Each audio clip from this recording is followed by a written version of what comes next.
ये मनुष्य का शरीर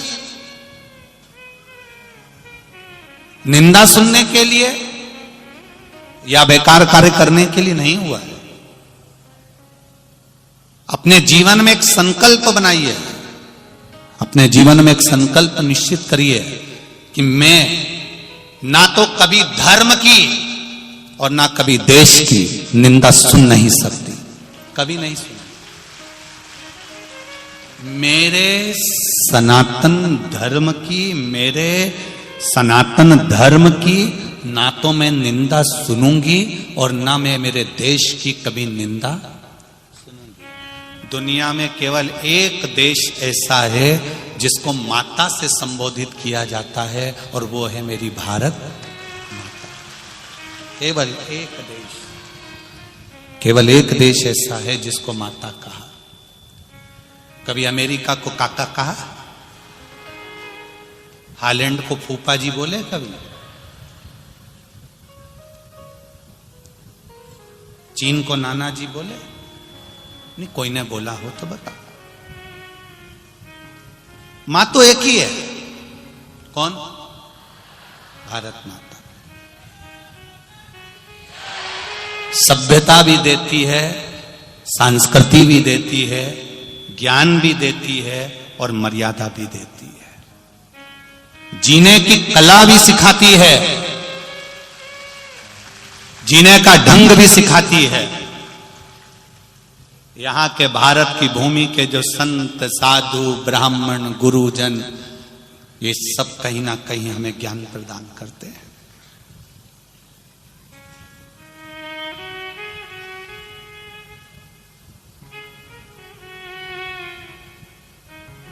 कितना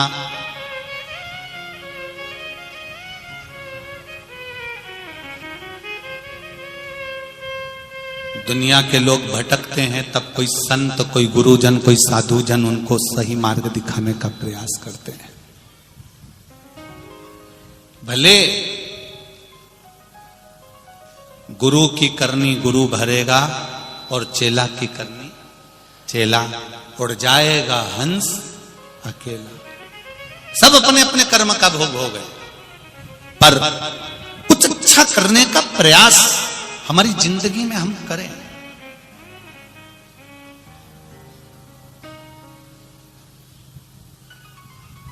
भगवान कृष्ण ने दूसरे बाण में पुण्य दिया, अर्जुन को बाण दे दिया। अब सामने कृतवर्मा था,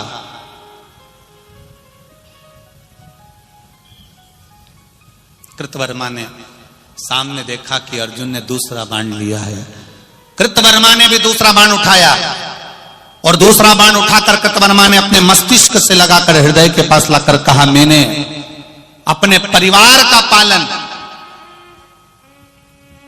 बच्चों का पालन, परिवार का पालन अगर नीति से करा है, कभी गलत नीति का मैंने प्रयोग नहीं करा। मैंने अपने परिवार का पालन बिना छल के, कपट के, बेईमानी के, प्रपंच के करा हो, बिना कपट छल प्रपंच के, तो उसका पुण्य इस बाण में आ जाए। फिर छोड़ा बाण। अर्जुन ने जो बाण छोड़ा था, नीति से कमाई हुई दौलत, सत्कर्म से कमाई हुई दौलत, ईमानदारी से कमाया हुआ धन, भगवान कृष्ण के पुण्य के आगे उस कृतवर्मा का पुण्य प्रबल हो गया और भगवान का बाण फिर पीछे हो, फिर पीछे। अब जरा विचार करना, शिव महापुराण की कथा कहती है दूसरे नंबर का जो बाण कृतवर्मा ने छोड़ा था, वो बाण था, किसी का दिल दुखाया नहीं हो मैंने जिंदगी में, नीति की कमाई करी हो, अनीति की नहीं, तो वो मेरा बाण विजय होगा, ये निश्चित है। मत दुखाओ किसी के मन को, पुण्य मिलेगा, पुण्य प्राप्त होता है। अगर आपने किसी का दिल दुखाया और खूब कमा भी लिया, खूब कमा लिया साहब, दिल दुखा के आपने किसी की जमीन पर कब्जा कर लिया, किसी का प्लाट पर कब्जा कर लिया, किसी का प्लाट खरीद लिया, कहीं उसका दिल दुखाकर, कहीं उसका मन दुखाकर आपने ढेर इकट्ठा करा, कितने दिन चलेगा, कितने दिन यहां सुख भोग लोगे, पर ऊपर तो तेरा क्या होगा रे कालिया, वो तो अंदाजा तुझे लगाना पड़ेगा।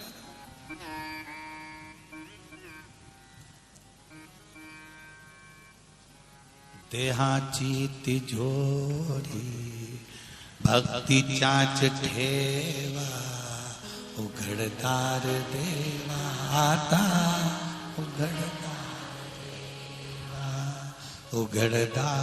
देवा आता, उघड़दार देवा।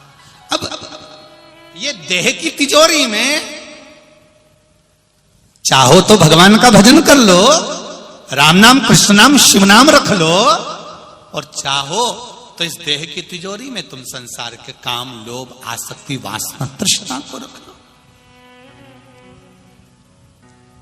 वैसे तो मैं जानता हूं कि मालेगांव के लोग, महाराष्ट्र के लोग चतुर बहुत होते हैं, अपनी अलमारी में अटाला नहीं रखते, कबाड़ा नहीं रखते, अलमारी में तिजोरी में अच्छी अच्छी चीजें रखते हैं। ये आप में से कितने लोग हैं जो तिजोरी के अंदर अपनी साड़ी रखते हो?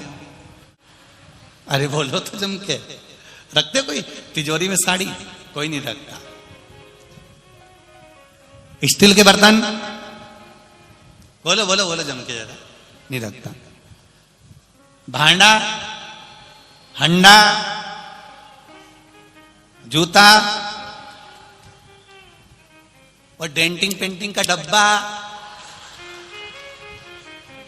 अरे बोलो रखे कोई? नहीं रखे। नहीं वो ऐसा होता ना मगर जैसे मुंह का, वो कोई तिजोरी में रखता है क्या? है? नहीं रखता है ना।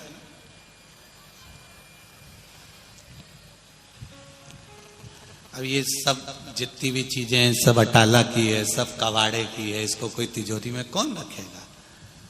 किसी ने भी ये सामान तिजोरी में नहीं रखा। तिजोरी में क्या रखा? कहा सोने का सामान, चांदी का सामान, चांदी के बर्तन, हीरा की अंगूठी, कान का, नाक का, सारा जेवर और रोकड़ा सब तिजोरी में। और रोकड़ा भी कौन सा? 5 का और 10 का नोट नहीं। माता इधर से इशारा कर रही है,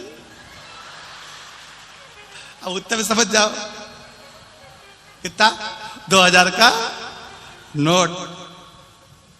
कितनी चतुर है रे डोकरियों, इन्हें 2000 का नोट रखा, इनने हल्का फुल्का तो रखा ही नहीं।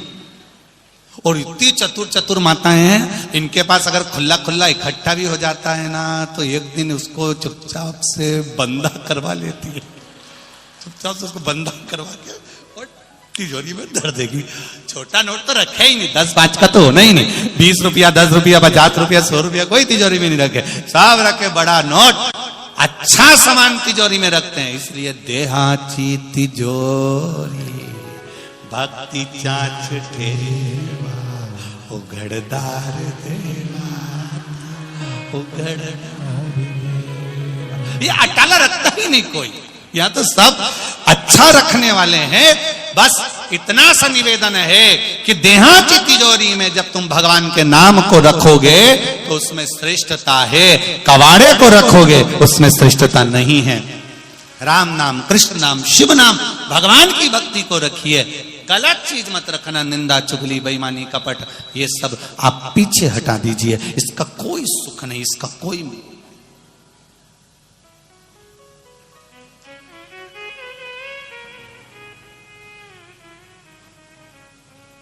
एक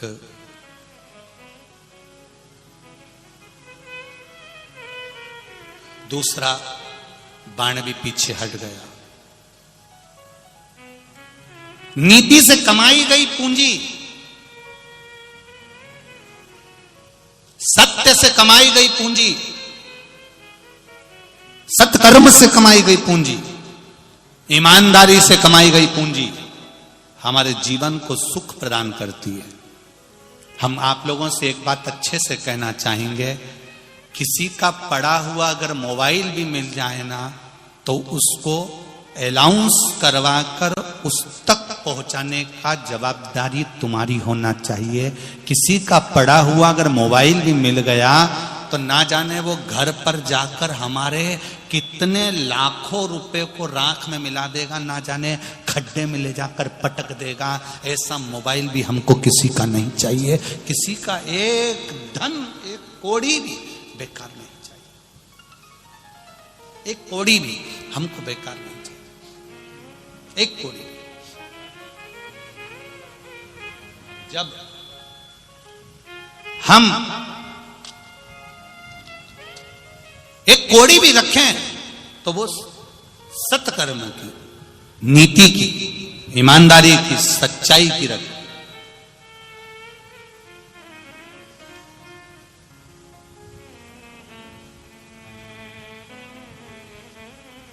सच्चाई की।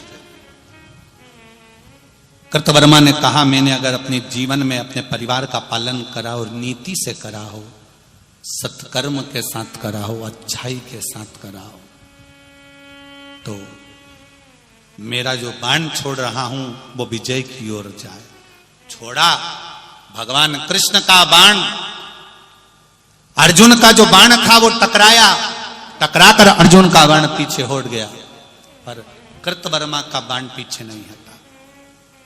नीति से, ईमानदारी से, सत्कर्म से कमाया हुआ धन पुण्य का धन होता है और वो पुण्य की कमाई कभी पीछे हटने नहीं देती, आगे ही बढ़ाती है।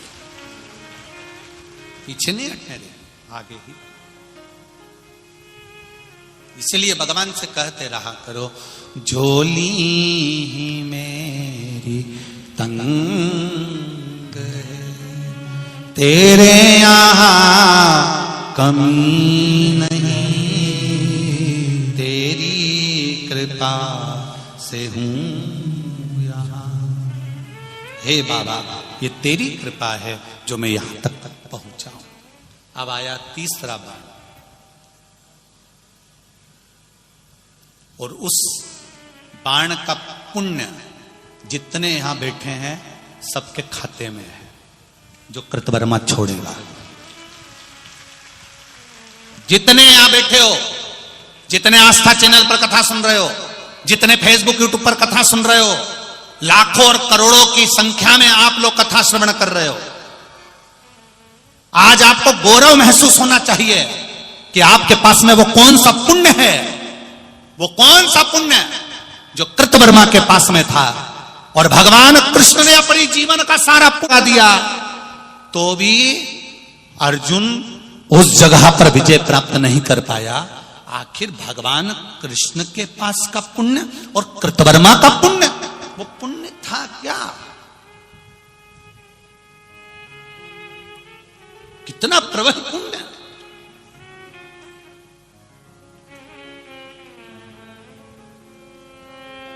अर्जुन, तीसरा बाण उठाया जाए। अर्जुन ने मुस्कुराकर कहा, द्वारिकाधीश आखिरी बाण है, आखिरी चांस है। और आपने निर्णय दिलवाया था कि 3 बाण के बाद में निर्णय ले लिया जाएगा। अब निर्णय किसके पक्ष में जाता है ये कुछ नहीं मालूम, पर विजय होना चाहिए, जीत होना चाहिए। तब भगवान बोले, अर्जुन तू तेरा पुण्य लगा दे।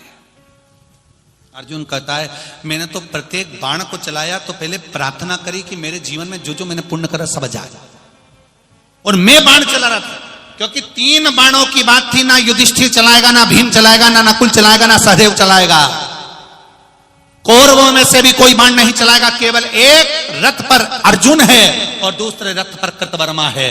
बाण 3 चलना है, केवल 3।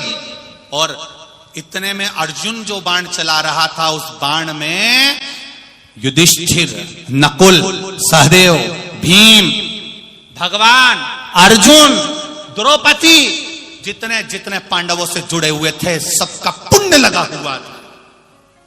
और कृतवर्मा के पास में ना तो दुर्योधन था, ना जरासंध था,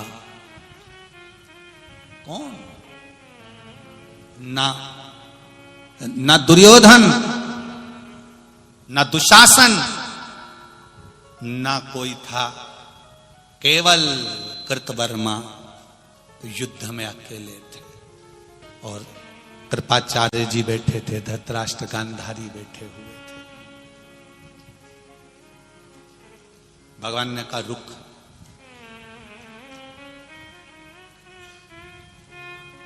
रुक। भगवान कृष्ण कुछ देर के लिए रथ से नीचे उतर गए।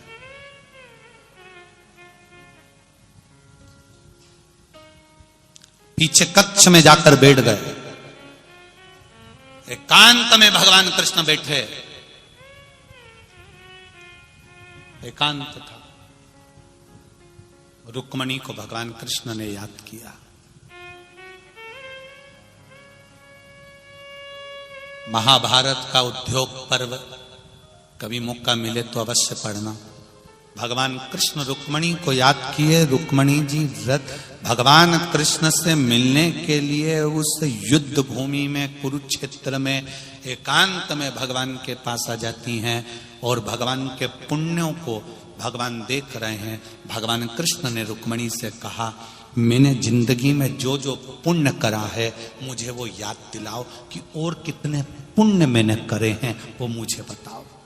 रुक्मणी जी पूछती हैं, केवल कृष्ण जन्म के बताऊं कि पूर्व के भी बताऊं?